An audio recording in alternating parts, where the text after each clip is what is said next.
2017-2022 টেটে প্রশ্ন ভুল মামলায় স্বস্তি পর্ষদের। কমিটির রিপোর্টে ত্রুটি কি চ্যালেঞ্জ করা যাবে? হাইকোর্টের পর্যবেক্ষণ কি? Hi everyone, welcome back to my channel অঞ্জনার ব্যঞ্জনা। বন্ধুরা, তোমাদের সকলকে আমার এই ছোট্ট ইউটিউব চ্যানেলে স্বাগত জানাই। 2017 ও 2022 সালের প্রাথমিক টেটের প্রশ্ন ভুল নিয়ে হাইকোর্টে মামলা দায়ের করা হয়েছিল। মূল মামলাকারীদের বক্তব্য ছিল যে 2022 সালে 24টি প্রশ্নে ভুল ছিল আর 2017 সালে 23টি প্রশ্নে ভুল ছিল। সেই মামলা বিভিন্ন পর্ব পার করেছে। সদ্য বিশেষজ্ঞ কমিটির রিপোর্ট সামনে আসে, যার হাত ধরে 2017 ও 2022-এ টেট পরীক্ষায় মূল প্রশ্ন মামলায় স্বস্তি পেল পশ্চিমবঙ্গ প্রাথমিক শিক্ষা পর্ষদ। বিশেষজ্ঞ কমিটির রিপোর্টে জানানো হয়েছে সেটি 2017 টেটের পরিবেশবিদ্যা সংক্রান্ত বিভাগে একটি প্রশ্নে ভুল রয়েছে। 2022 টেটের প্রশ্ন উত্তরে কোনো ভুল নেই।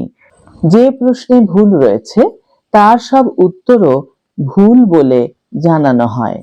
2017 টেটে প্রশ্ন ভুল থাকার জন্য নম্বর পাবেন সকলেই। এর ফলে যদি কেউ টেট উত্তীর্ণ হন তাহলে তাকে নিয়োগ প্রক্রিয়ায় সুযোগ দেবে বোর্ড। উল্লেখ্য, 2017 টেট বিশেষজ্ঞ কমিটির রিপোর্ট 2017 বিশেষজ্ঞ কমিটির রিপোর্ট 7 দিনের মধ্যে এবং 2022-এর টেট বিশেষজ্ঞ কমিটির রিপোর্ট অনুযায়ী 2 দিনের মধ্যে বোর্ডের ওয়েবসাইটে প্রকাশ করার নির্দেশ দেয় হাইকোর্ট। অপরদিকে সোমবার হাইকোর্টের বিচারপতি বিশ্বজিৎ বসু জানিয়েছেন, কোনো ভুল না থাকায় 2022-এর টেট প্রশ্ন ভুল মামলার নিষ্পত্তি হয়ে গিয়েছে। এছাড়াও হাইকোর্টের পর্যবেক্ষণ বিশেষজ্ঞ কমিটির রিপোর্ট থাকলে তা চ্যালেঞ্জ করা যাবে। এর আগে 2017 ও 2022 টেট পরীক্ষায় প্রশ্ন ভুল মামলায় হাইকোর্ট নির্দেশ দেন, প্রথম টেটের প্রশ্ন খতিয়ে দেখবে বিশ্বভারতী বিশ্ববিদ্যালয়। নির্দেশ ছিল, যাদবপুর বিশ্ববিদ্যালয়ের বিশেষজ্ঞ কমিটি খতিয়ে দেখবে পরের টেটের প্রশ্ন।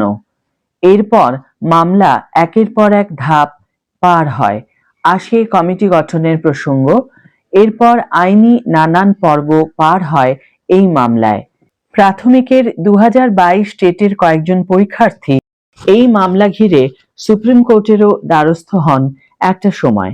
সেখানেও কমিটি প্রসঙ্গ ওঠে। পরে শীর্ষ আদালতের নির্দেশ ছিল হাইকোর্টের রায়ই বহাল থাকবে। এদিকে সদ্যই এসএসসির নবম ও দশমের শিক্ষক নিয়োগের পরীক্ষার ফলাফল প্রকাশিত হয়েছে। সোমবার সন্ধ্যায় ফল ঘোষণা করল স্কুল সার্ভিস কমিশন। পরীক্ষার 71 দিনের মাথায় প্রকাশিত হলো ফলাফল। westbengalssc.com এই ওয়েবসাইটে গিয়ে দেখা যাবে ফলাফল। আজকের ভিডিও এখানেই শেষ করছি বন্ধুরা। ভিডিওটি যদি কার্যকর বলে মনে হয়ে থাকে তাহলে অবশ্যই একটি ছোট্ট করে লাইক দিও, শেয়ার করো বন্ধুদের সাথে, কমেন্ট করে জানিও তোমাদের মতামত।